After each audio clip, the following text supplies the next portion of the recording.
traveling, mate? I'm great, Robbie. Bit cold down here in Melbourne, but yeah, very, very good. Thank you. Now, firstly, mate, I want to start with a huge congratulations on the appointment of being the next Australian head coach. It's a big job and it comes with a lot of responsibility, but no doubt an exciting challenge as well. Yeah, it is. I think maintaining a high standard for our athletes and coaches to have access to is a really key point there. You know, obviously as we know, they all train and prepare in their home programs and then go into a really, I guess, challenging competition, and really probably one of the more brutal competitions is our trials to get selection on the Australian team. What we're really about is helping them prepare, and then the challenge of making sure, particularly in the current environment where we're trying to make sure they got pool space access to prepare themselves. Once we bring the team together, I see it as an opportunity, but the challenge and opportunities that we have is to bring that team together, make it click, make sure the right staff's there, make sure that we're providing the right support and allowing them to go to the competitions and stand on the blocks with full confidence they've got everything they need to perform, and that we've done everything we can. So for me, that's a great standard to step into. You know, I've been very fortunate to be part of the team for the last couple of years as a support to Jacco. And then obviously previously to that, I've had access to be on the team myself. So I'm very familiar with it, and I feel pretty confident I know what works well, and my job's to make that continue. I've been fortunate enough to have quite a number of the Aussie athletes on the podcast. And one thing that struck me is that we're at a stage now where the team as a whole seem very mature, very experienced, very well balanced. And to the point when I ask them who the leaders amongst the group are, they often answer that anyone on the Australian team, has those leadership qualities and they can go to anyone for advice, which is obviously a great position to be in. You've had a great perspective on that. Is that the way you see it, that the team's in a really good position at the moment? Yeah, absolutely. You've got some defined leadership group with Bronte and Kate Campbell, Jess Hansen, Mitch Larkin, and Alex Graham as the established leaders. But I would suggest that for me, the way I see it, and you've just described it from the athlete's perspective, that their actions create leadership. And we talk about that. And that's something I've had, a great belief in over my time coaching, is that you lead through example. We hear it, it's a bit of a cliche, but if we can create an environment where you can get the job done on what you need to do to prepare, and you're able to focus on that and really prepare yourself, just you doing that as leadership. If you do that appropriately, if you're professional in your approach, and by you doing that and respecting the fact that others are doing their own, so you're giving them that respect through understanding it might be a little different. Everybody, you're bringing a group of individuals together and you're creating a team environment in a very short span of time. So you've got to allow that individuality, but you also got to understand it can be distracting if it's not done at a professional level. So I always feel like if everybody's working hard and preparing themselves, just their actions are going to inspire me. And that's leadership. So I think that's what we're seeing. In terms of the new role as head coach, which you take over in a few months, have you had time to sit back and have a look at where you think you can best be effective when you step in, where your strengths lie, I guess, and as a mentor, how you can best implement those things when you start? Well, look, I think for me, my starting point is to maintain what we've developed and what Jacco's brought in, and in particular, last year's campaign was a great example of that. Yeah.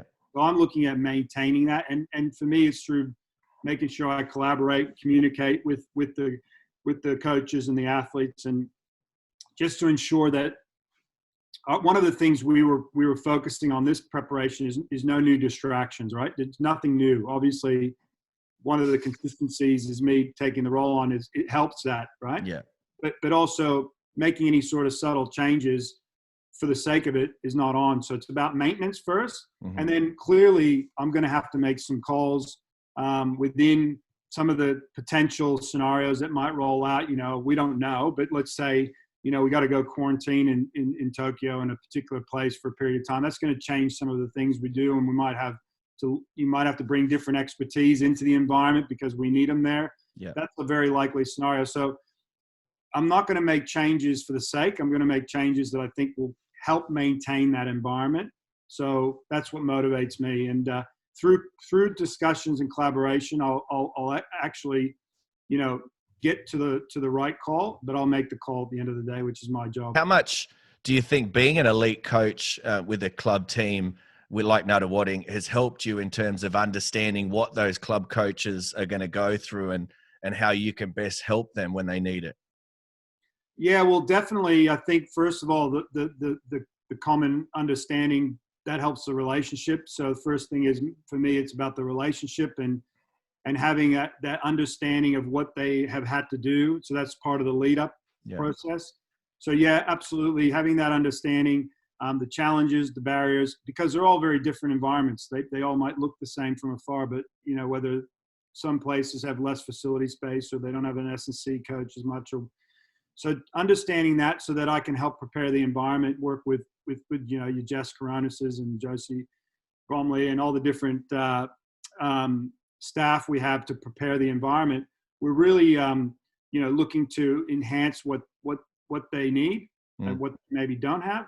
So I think having that kind of background knowledge for myself as a coach and understanding what I expected too. I had high expectations, but also knowing what's achievable and what's not. Some things are just not achievable that, within whether it be budget or where we're traveling. When we were at, I was head coach of the World Uni Games. I'll give you a funny story, but the World Uni Games, and that's a good opportunity to lead a team. It's a team of about 20 athletes. It was in Taipei, 2000, I want to say 19.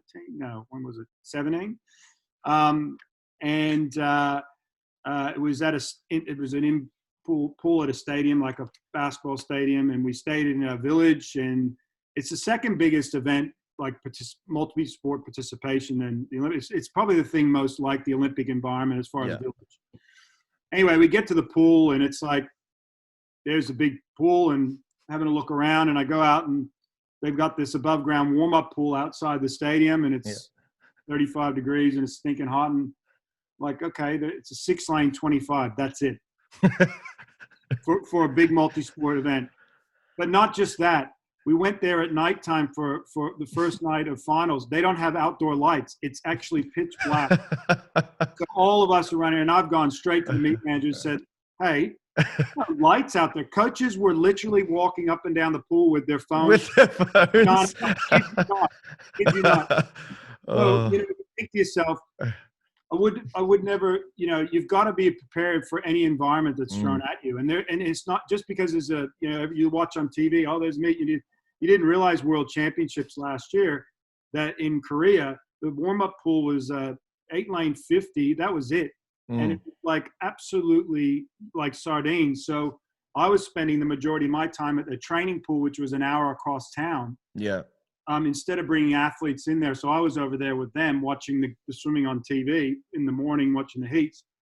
And you just have to, so as a head coach coming in, for me, looking at it and understanding that we got to really have a plan for everything, and then inform the coaches, inform the athletes to understand, the circumstance. You're going from swimming with 2 people in a lane on your own to then having to do a warm-up it's like age nationals. It's the same. Yeah.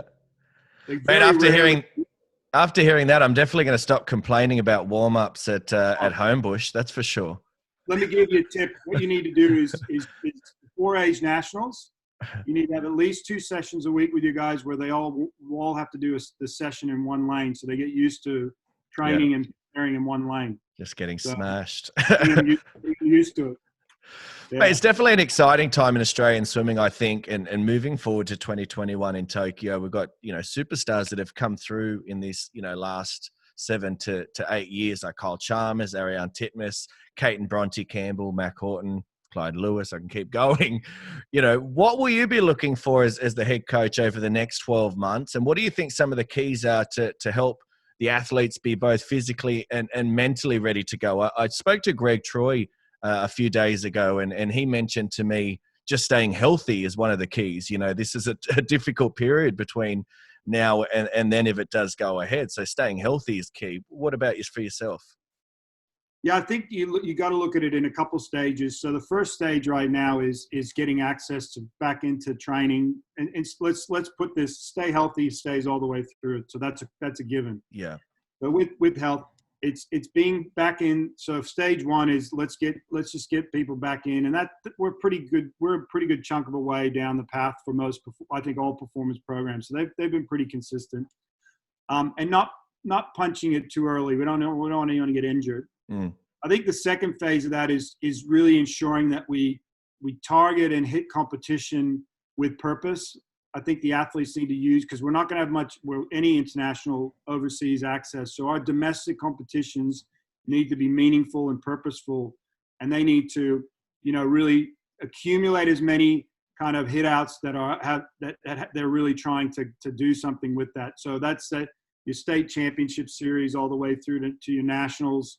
And then I think we have a Sydney International meet in May, and then we have our trials. So I think that really important preparation, which they've done many times, but now there's probably a little question marks coming into the brain a little bit because we've been out. But we can help, from our point of view, help ensure that we create opportunity. We're going to have an event camp in February, bring the group together. Yep. And we're going to put on a series of different things to I guess stimulate that. For me, from trials, I mean, obviously performing at trials is the key to getting on the team. But for me, looking at the best chance for those athletes you mentioned, plus another group of athletes coming through, we got to get that conversion rate from trials to the Olympics, to the benchmark meet. We got to make sure that's nice and high. So it's about preparing for that moment. So actually in advance saying, I'm going to swim fast trials, I'm going to swim fast Olympics, and this is what I'm doing to prepare. Now, that's what we're all doing, by the way. I'm not saying anything that's not actually in play. Yeah. It's executing that. It's actually putting in place all the building blocks to ensure that you can execute and then execute again at another level. Now, if we do that, we've got some really quality athletes. We will be in a good position. We can't control what others do, but for me, that's what I really want to see. Is stay healthy, build your fitness, get competition ready, perform at the trials, and perform again at the Olympics when it matters. And if you can convert those things, I think the outcomes will be favorable. Mate, just on your own coaching career, before we move on, and I mentioned, you've been there at the highest level for 2 decades. You've experienced everything that the sport has to offer, including, coaching Leisel to the gold in Beijing, and so many other highlights of your career. What about for yourself? What do you see as some of your highlights from your perspective? As a coach, gee, it's hard. And I'm not trying to be disingenuous. I think no, I know what you mean. I have to be perfectly honest. I've spent the last probably 3 years spending more time reflecting and actually being a bit more appreciative of the experiences I had. I think during the times I really, and this is something I speak to other coaches about, I probably didn't enjoy the moments along the way as much as I should have. Yeah. But in reflection, what I'm proud of is I'm probably proud of the fact that, that I was able to sit with an athlete. So from an individual basis, I was able to help an athlete. So you mentioned Travis Monty. One of the examples is 2012 Olympic trials. Travis finished 5th in the 200 back. He really wanted to go to the Olympics. I think we'd gone to World Short Course. He was going to World Short Course, so he was emerging. And we sat down and we went, what's the best chance for you to get on the Olympic team in 4 years? And it was a 400 IM.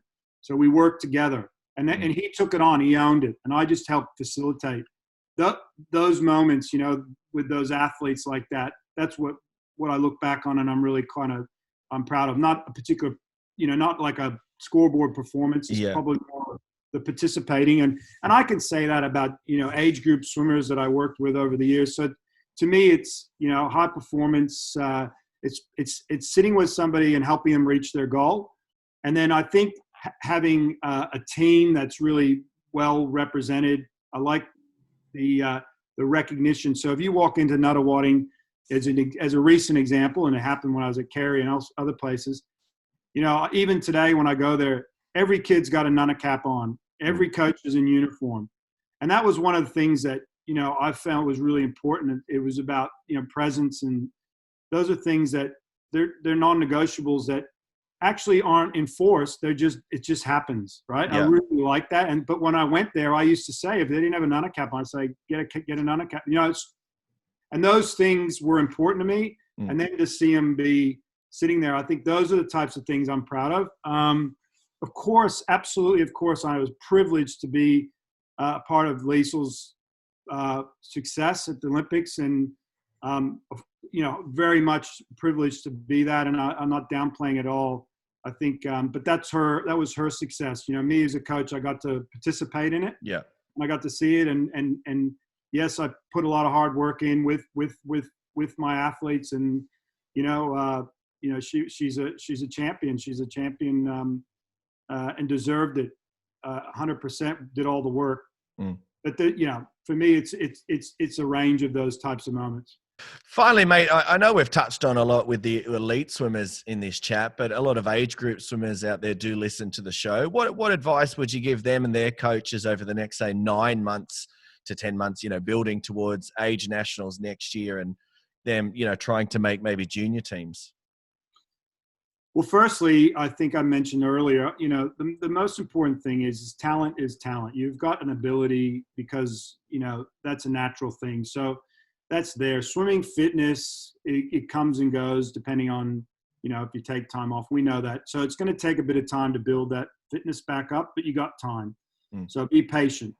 I think the other piece is spend these first early, 8 to 12 weeks improving technique, improving skills, taking the time to work on those things that maybe, you feel like you're pressured against, preparing for a competition and doing, real specific speed work that compromises technique. As coaches and athletes, I think it's really good time to take now to basically refine technique. And that's what all the, I'll go in and see Mac Horton train with Craig Jackson, and, I go into the Nunawading programs and looking at these athletes, and that's what those coaches are doing. They're just swimming easy with good technique, doing skills work, and really taking the time to make those shifts. So that's my biggest piece of advice. When you go back to competition and that starts back, start with a clean slate. Your first race is your first race. Comparing it to your last race before is really not required. It's more start there and then build on that. And, yes, of course, we've got retrospective performances that you eventually want to get to and surpass, and I have no doubt you will. But I think if you start, like my first swim will be, what I'd say it's 100 freestyle, and I go 59.5. Okay, that's it. How did I swim it, coach? What was my get back in, train, and then actually you then have some real motivation and something to work towards. So when you start competing, build on that, and really put to practice those skills that you improve in that early couple months. So you're not going to forget how to compete. Competition's ingrained, and talent's there. So I have confidence, but just take your time. Perfectly said, mate. I think we'll wrap it up there. Thank you very much for coming on the podcast for a chat. I know you're a very busy man, and I appreciate it very much. And good luck over the next few months and taking the reins in the Australian team and ultimately guiding the team towards 2021 Tokyo Olympics, and wish you nothing but success. And, we know both you and the Dolphins team will do us proud no matter what. So thank you very much for coming on Off the Block Swimming podcast. Thanks, Robbie. Appreciate it. Have a great one.